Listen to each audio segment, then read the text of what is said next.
You've got questions? O'Reilly Auto Parts has answers. Need a pro you can trust? We've got that too.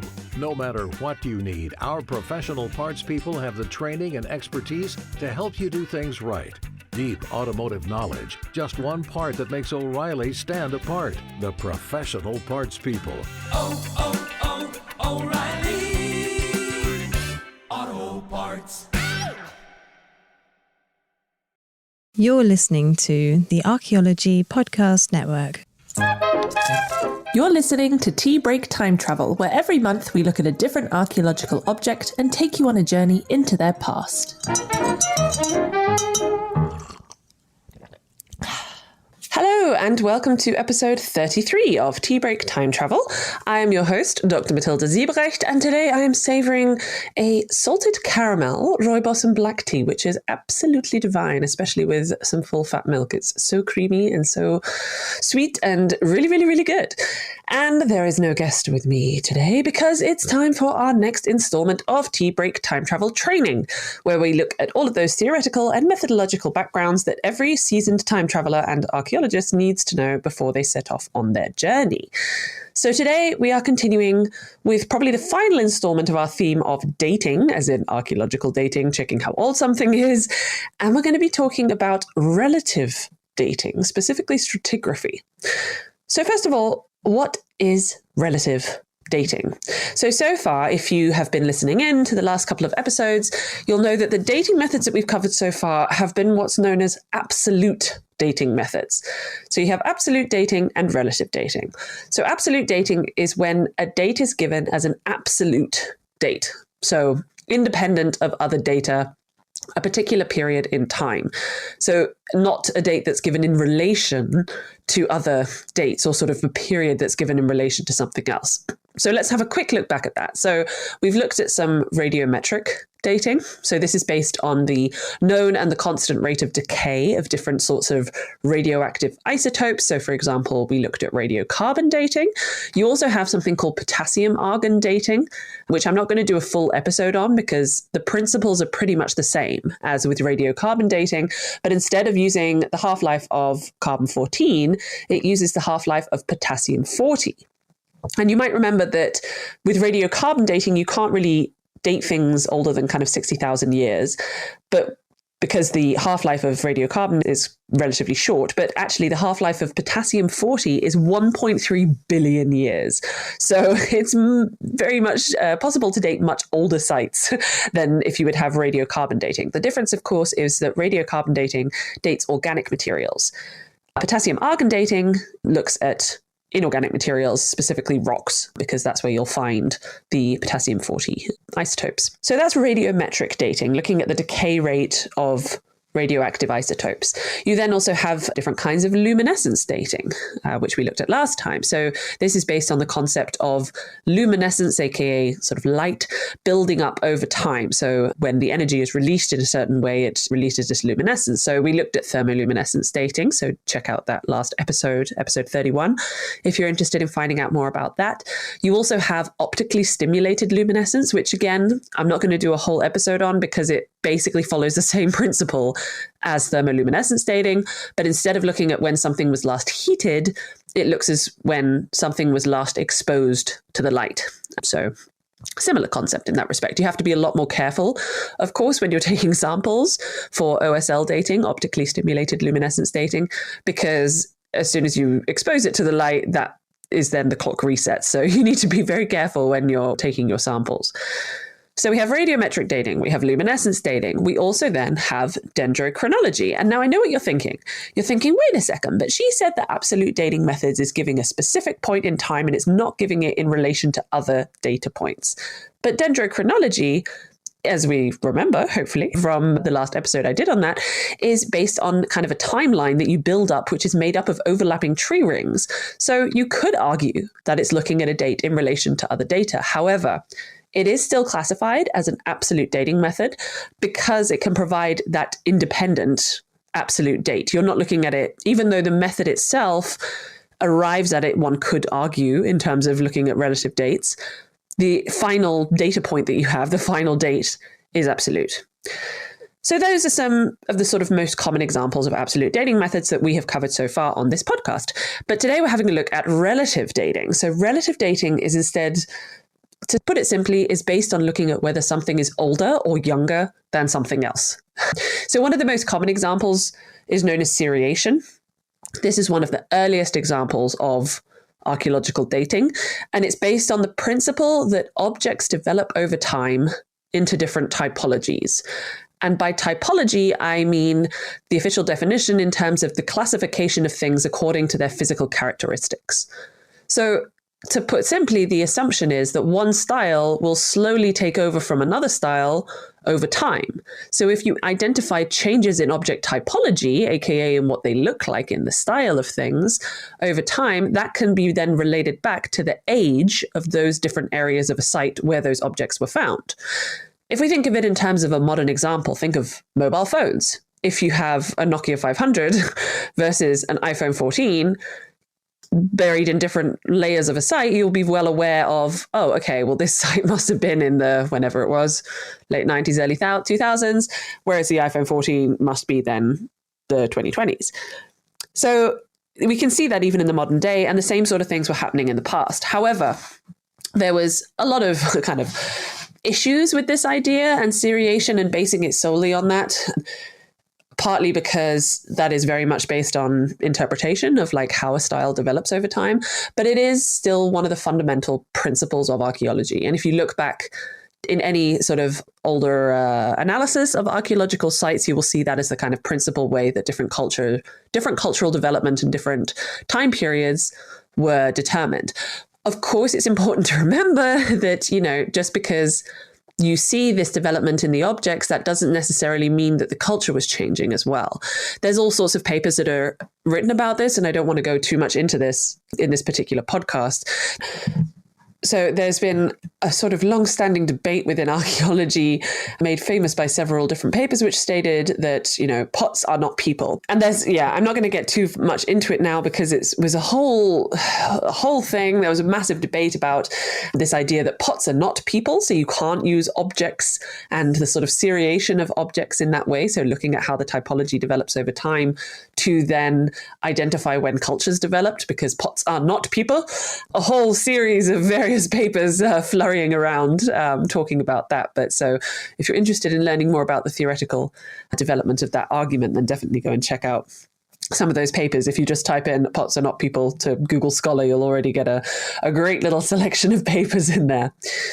But the fact remains that this idea of kind of looking at things and how they develop over time and looking at the time layers and the different places that objects are deposited within a site still tells us a lot today about the different ages of those layers within a site. What do I mean by layers, by the way? So imagine so far we've looked at various absolute dating methods, which look at things like you can date organic materials, you can date pots that have been fired or flints that have been heated, you can date various wooden objects. If you do things like potassium argon dating or optically stimulated luminescence, you can also look at, for example, rocks and inorganic materials and objects.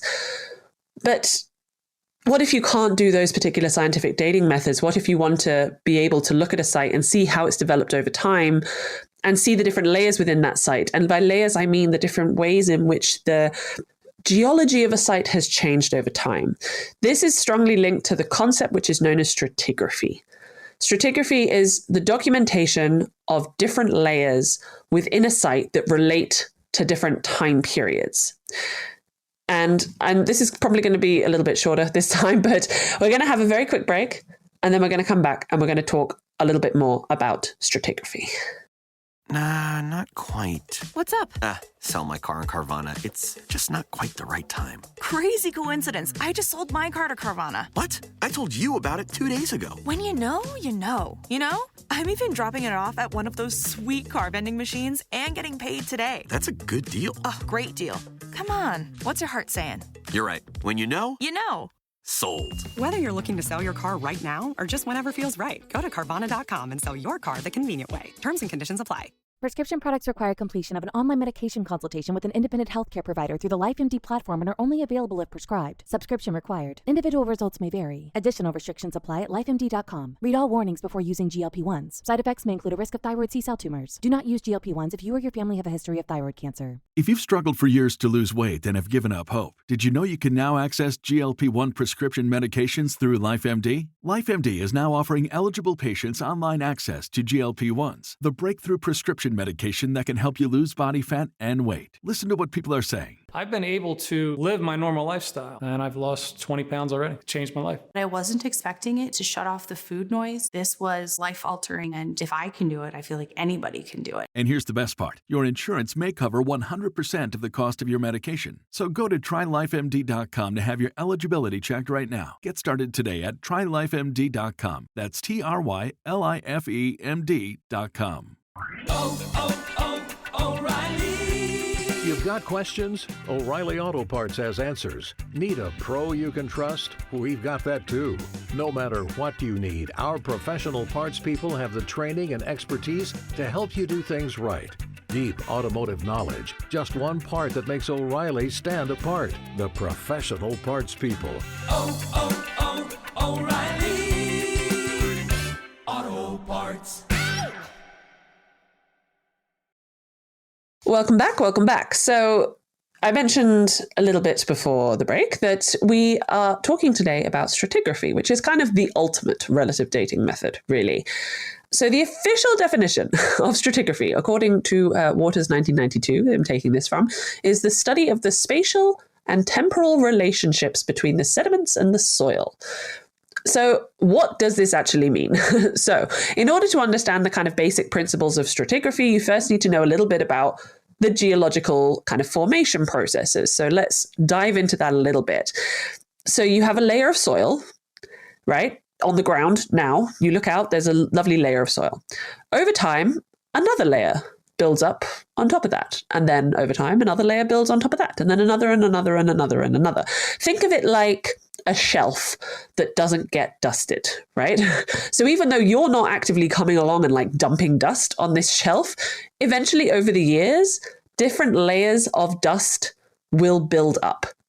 And so the same thing happens with layers of soil on the ground, which you might not think of it, because if you look outside now, you're like, yeah, no, this is happening. If anything, things are eroding away, but actually things are building up as well over time. And you'll know this a lot more if you are involved with geology, because you can see it a lot in rocks. You can see it beautifully in quite a lot of times, and you might see this beautiful buildup of kind of lovely layers in the different rock layers, which are very pretty. So depending on what happens environmentally, I mean, you see the same sort of thing in the soil. So sometimes these soil layers are so distinct that if you dig a hole and you look at what we in archaeology call a profile or a cross-section, so basically you've dug your hole and then you have a wall of the hole. If you look at that, you can see all of the different layers of soil going down. And sometimes these layers are so distinct, they have different colors, they have different consistencies, they have different materials, etc. So those are the sort of stratigraphic layers that we look at when we are looking at stratigraphy. So this is what I'm referring to when I'm talking about the layers in the site, or the layers of a site. And this idea of stratigraphy was kind of concluded or collated, shall we say, from multiple scientists in a range of fields, mostly related to geology. The sort of idea is that an undeformed stratigraphic sequence, so this sequence of layers, you will have the oldest layer at the bottom. And this kind of general principle is called the law of superposition, which was first stated by Charles Lyell in his book, The Principles of Geology, which was a multiple volume book published between 1830 and 1833. Also, fun fact, the theories and the principles stated in this book were then part of the foundation for Charles Darwin's theory of evolution, because it showed that the deeper you go in these stratigraphic layers, the older things become. And the kind of guiding principle behind this is another lovely vocabulary. We're doing lots of vocabulary today, called uniformitarianism, which is the main summary of that is the present is key to the past, which I would argue is kind of it. Yes, it works, But in terms of interpretation, maybe it shouldn't always work. And in a lot of times also the past is key to the present. But anyway, but the way that it works in terms of uniformitarianism is this idea that the way that things geologically or biologically happen in the present is the same way that things happened in the past. So if we see a particular geological process happening now, your shelf that's not getting dusted is building up with dust now, that also happened in the past. Shelves in the past also got lots of dust on them. I mean, geologically, soil layers built up. And this seems very self-explanatory, right? You might be listening to this and thinking, yeah, duh. But it's important to consider that actually at this time, when kind of science was really first getting solidified and sort of developing into something that could be replicated and could be theorized and could be interpreted, these principles were essential. Like, it was really essential to have these principles, which might seem to us to be common sense, but actually at the time were groundbreaking. I mean, just think about things like Charles Darwin's theory of evolution, right? That was literally a groundbreaking resource that came out and it shook the world, because the way that people thought about how the world worked was so tied up in kind of religious experience and that side of thing as well. So this idea of the law of superposition, that things on the bottom, things deeper layers are older, and uniformitarianism, that, what happened now also happened back then. It might seem obvious to us now, but these were pretty revolutionary principles at the time in terms of guiding the way that we think about the world. Sorry, rant over. Right. So archaeology started using this principle, so this law of superposition, older things will be buried deeper, pretty much straight away. So they considered that the objects or the features, by features I mean physical things like buildings, stuff that can't be moved, were buried deeper or discovered in deeper stratigraphic layers, were then older than those found in shallower layers. Again, might seem self-explanatory, but this created a fantastic way of then digging into a site and looking and seeing, okay, well, this pot was found, below this pot, therefore it must be older. And by the way, when I say below this pot, I don't mean, literally 1 millimeter below or something. Most of the time it's significantly deeper than that, but we're going to get into that in a little bit because we're going to talk about how this actually works in practice. But the point is that you can look at these different layers, these stratigraphic layers, and you associate that with a particular time period. And therefore, any objects that are buried within that layer come from that time period. And if one layer is lower than another, that layer is older than the upper one. Therefore, that time period is older than the other one. And I should say that there's many theories that were associated with this method, which are now considered quite outdated. So, for example, in terms of cultural evolution occurs, or I mentioned earlier that pots are people and you can directly link an object with a culture that it represents, which is, quite an outdated theory, I would argue. But it must still be said that the basic principles of kind of associating these different stratigraphic layers with different dates is still the staple approach of archaeological excavation. So, how does it actually work in practice? How does stratigraphy work as a dating method? So when you're digging at a site, you dig a hole, a test pit or a trench, depending on where you are. They use different terminology and different kind of formats of the hole. But essentially, if you're an archaeologist, you'll dig a hole. And then you create what's known as a profile or a cross-section. Again, the vocabulary is different depending on where you're digging. And what you do then is you dig your hole, you have a wall of the hole, usually say you have a round feature. So you see that the soil color on the surface is a bit different in different places. And this means that something was buried there at some point. Some change has occurred in this location. So you don't want to dig the whole thing because then you get rid of it, right? What you do is you dig half of it. You basically draw a circle around it from the surface, right? Draw a circle around it, cut it in half, and then you dig that half. So one wall of your hole, your test pit, your trench, your cross-section, whatever, will be the central kind of cross-section or profile of this area. So you'll be able to see all of these lovely layers, all of this stratigraphy, this buildup of layers over time of what has happened in this particular area. So it's always, to be honest, it's always my least favorite part of an excavation is trying to make a profile look pretty, because you want to when you're cleaning it off, of course, you don't want to be like smearing it, right? Because you don't want to be smearing the layers together.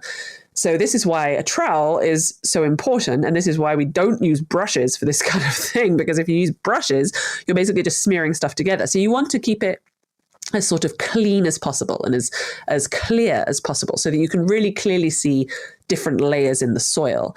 And ideally, you have like lots of gorgeous layers in a very clear visual sequence, right? Like at the top, you'll have like the grass and the newest soil. Below that, you'll have like a sort of golden sandy layer. Below that, you'll have like a thick, deep, dark brown clay. Below that, you'll have like a red sort of brick thing. And, it goes down, down, down, down, down. But of course, this hardly ever happened.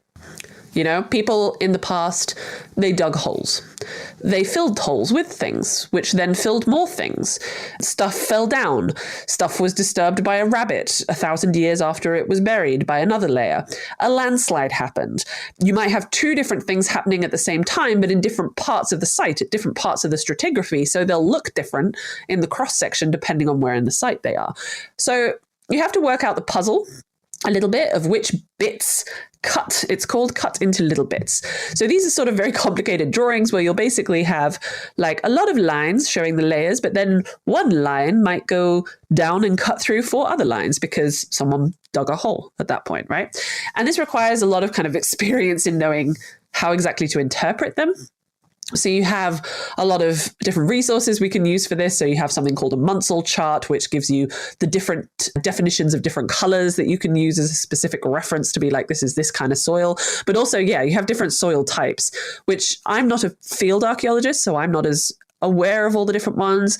But a lot of my colleagues who are professional field archaeologists, they can identify exactly what kind of soil something is just by looking at it, because they've had so much experience in digging this down. And even bits of soil, which to me I look at and I'm like, maybe there's a slight color change, but surely that's the same layer. They'll be like, no, that's clearly a different layer. And they can, show you on your profile, on your wall that you've cleaned, they'll be like, no, look, this is a layer, this is a layer, this is a layer. And again, sometimes they're really clear and they're really crisp. The sort of best thing to happen is if like some kind of disaster or whatever has happened in the past and, like there's been a volcano eruption and so a layer of ash forms a complete stratigraphic layer and you're like, yes, fantastic. That's that volcano eruption right there. And you can date that really precisely then, because you know that that's when that happened. Or when there was a fire and the house burnt down and then suddenly it's like a layer of sort of charcoal. Or, like these sort of things that happen. And those are really nice because they're sort of very intentional events that happened. But most of the time, it's just changes over time. It's changes in the environment. It's changes in how a particular site was used, whether it was an outside area, an inside area, whether there was particular processes going on at that area. So you really need to have a lot of experience in order to be able to understand what it is you're looking at. And one of the other things, a tool that most archaeologists are very aware of, some people love it, some people hate it, is what's called a Harris matrix. And this is a tool that is used to depict these kind of overlapping, complicated temporal successions, shall we say. So different time periods overlapping each other in the stratigraphic layers. It was first developed by Edward Harris in 1973.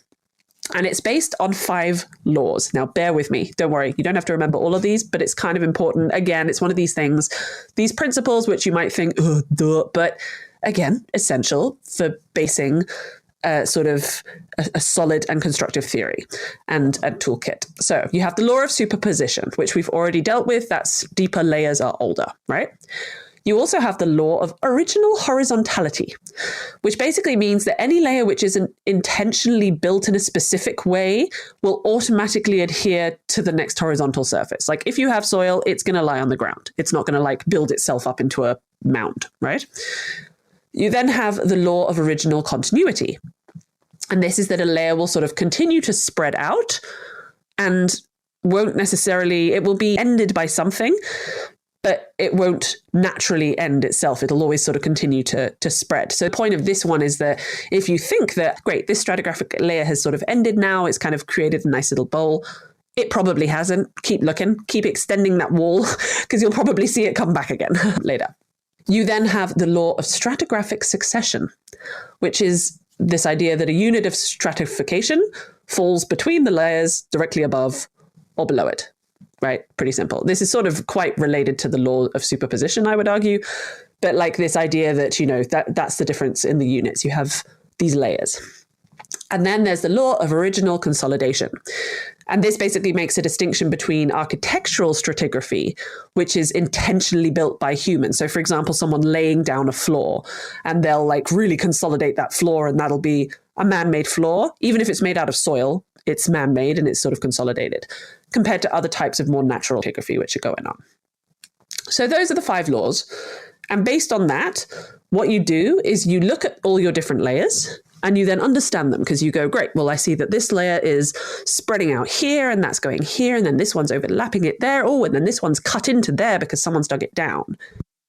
And basically what you're trying to do is work out, okay, which of these layers came before these other layers? Because like I say, it's not always simply one on top of the other. The law of superposition can be complicated in this respect. So what you have when you have your Harris matrix is basically like a grid format with the different boxes are different stratigraphies, and then you have lines linking the different stratigraphic layers and showing the relationship between them. Because it might be that you have a layer, say layer 1 in one test pit is below layer 4 in another test pit because it's been built down, but because you see that it's above in another one, it's actually done later, but it's dug down. So this is also why it's important to do test pits or do trenches of a lot of different areas of the site, because if you just do it in one place, you'll have a bit of a warped view of what it looks like. So that's the kind of most classic example, I would say, of a relative dating method is stratigraphy. And this idea that if you look at things, you'll be able to see how old they are based on where they fall in the stratigraphic layers. And again, you're not then necessarily absolute dating it unless, for example, you find some beautiful, well-preserved bones that you can send off for radiocarbon dating in one layer. You get that absolute date back for that layer. You've dated that layer, and then you can know what it is. But if you're looking at the stratigraphy, what you're doing is saying, well, this stuff is older than this stuff, and this stuff is older than that stuff. And this stuff is older, but it was dug into that stuff. So yeah, it's something that field archaeologists are very, very familiar with, like I say, but it's just really interesting and fascinating to me to think how far back this dating method goes and kind of how established it is in the field of archaeology and in the field, like in the archaeological fields that we're digging. But also a very quick note on vocabulary. So I know that I've been a bit all over the shop today with my different stratigraphic layers. So I wanted to make sure I had noted at least somewhere on the podcast what the different terms associated with stratigraphy actually are. So this is what I could gather from my research. So you have stratification or stratigraphic layer. Those are the different layers in the soil. You then have stratigraphy. That's the recording of those different layers in the soil. And then you have stratigraphic analysis. That's the interpretation of those layers. So, of course, there's always subtle differences depending on your location. So if you're starting fieldwork and you're getting involved with this, do make sure to check the local or like the company glossary. But yeah, something to keep in mind. So yeah, that's about it, really. I thought it would be a simple one to do this month, but actually it ended up being surprisingly complicated to try and explain in a clear way. So hopefully it's clear enough. I think this will be, the last one of our dating methods. And there's going to be one more Tea Break Time Travel training episode next month where I'll be making a little bit of an announcement. So look out for that one. Keep an eye out as well for this month's guest episode, which comes out in 2 weeks, where I chat to Dr. Alice Blackwell all about the Lewis chessmen, which I'm very, very excited to talk to her about that. So keep an eye out for that on the 4th Tuesday of October. I hope that you enjoyed our little training session today. If you want to help support this show, as always, please do like, subscribe, follow wherever you get your podcasts.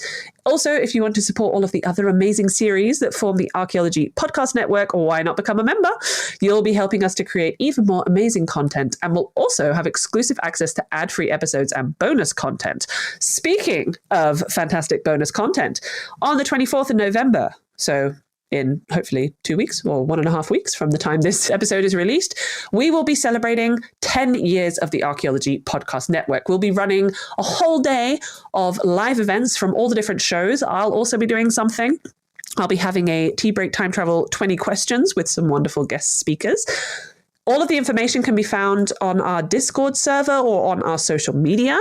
So 24th of November, mark it in your diaries and keep an eye on our social media in order to see when exactly all of the different shows are going. It's going to be a really great day. And if you can't make it live and are an APN member, you'll be able to watch and listen to all of those recordings after the event as well through our members area of our website. So yes, for more information on that, do follow the socials. And for more information on becoming a member and other ways to support the APN, check out the homepage at archaeologypodcastnetwork.com. I hope that you enjoyed our journey today. If you did, make sure to like, follow, subscribe wherever you get your podcasts. And I'll see you next month for another episode of Tea Break Time Travel. This episode was produced by Chris Webster from his RV traveling the United States, Tristan Boyle in Scotland, DigTech LLC, Culturo Media, and the Archaeology Podcast Network, and was edited by Rachel Roden. This has been a presentation of the Archaeology Podcast Network. Visit us on the web for show notes and other podcasts at www.archpodnet.com. Contact us at chris@archaeologypodcastnetwork.com.